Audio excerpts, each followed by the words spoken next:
The start of the 2025 academic calendar year that we started on Monday, the 6th of 2025, marked an incredible watershed in our sustained implementation of the CBC. As a government, I'm proud to announce that we surmounted the expected challenges in efforts to place all the 24 grade 8 learners in classrooms at grade 9, the highest level of junior school. As we speak now, we have constructed 14,500 classrooms for our grade 9 learners, and we are set to achieve the target of 16,000 by the end of this month. This has been made possible by the government's generous disbursement of Kenya shillings 11 billion to schools across the country for the construction of 11,000 grade 9 classrooms.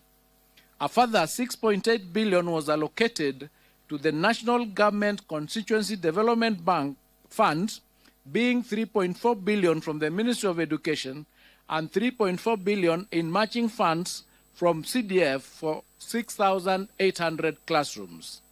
Further, the 18 constituencies in Nairobi have been allocated a total of 1 billion Kenya shillings for infrastructure development through the National Government Constituency Development Fund. I wish to most sincerely thank all our members of Parliament for their outstanding cooperation and efforts in the construction of the classrooms for junior school. Additionally, the Ministry will construct a further 7,290 classrooms to address the increased enrollment to ensure smooth transition for the cohort.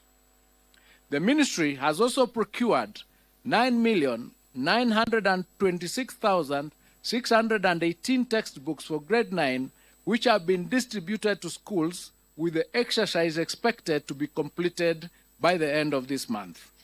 I have directed the Kenya Institute of Curriculum Development to work robustly and ensure that all required textbooks and other instruction materials are available for use by our learners.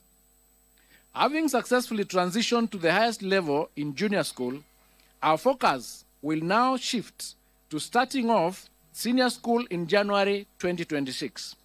Under the senior school, we are expected to mount 3 pathways for our learners.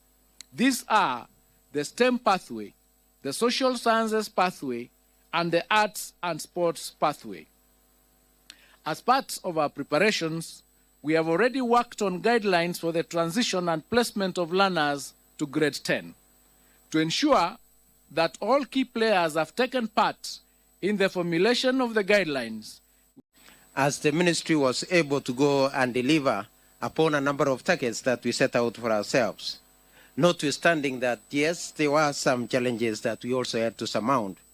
And some of the deliverables that we were able to deliver on in this particular year were among them the construction of the junior school classrooms. And at this juncture, I want to thank our heads of institution, our head teachers in our junior school for ensuring that the resources that we placed on them, they were able to optimize on it, and that we were able to therefore achieve our objective of ensuring that our children had classrooms.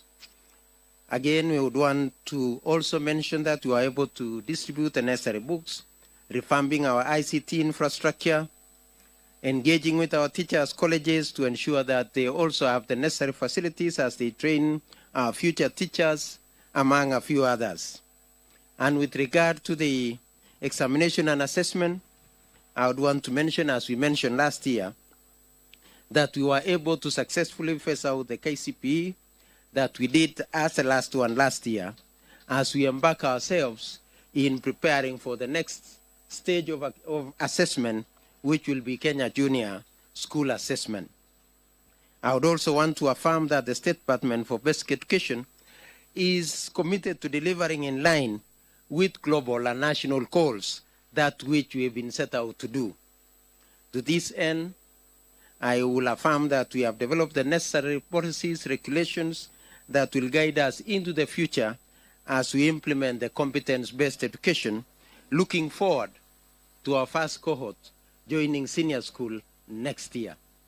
And also to affirm that now 3 of the levels have attained the full cycles. The PP1, that is the ECD, have already achieved the full cycle in PP1 and PP2. Our primary schools have achieved the full cycle from grade 1 to grade 6. The junior school has now also achieved the full cycle of grade 7, 8, and 9. And therefore, we look forward to the critical step of going to the junior school, to the senior school next year. And with the guidance of the Cabinet Secretary, we shall be ensuring that we put in place all the necessary guidelines and anything that will be needed to ensure the success of moving forward to the next level. And with regard to the Kcse examination, as already mentioned by the CEO and the Chair, we thank all the stakeholders that were able to work with us in ensuring that the exam was successfully implemented. Finally, we would wish to implore on our teachers, our parents and guardians to continue being good role models of the future generation that they are entrusted to take care of. Because as it is said, children learn what they live, and also children live what they learn.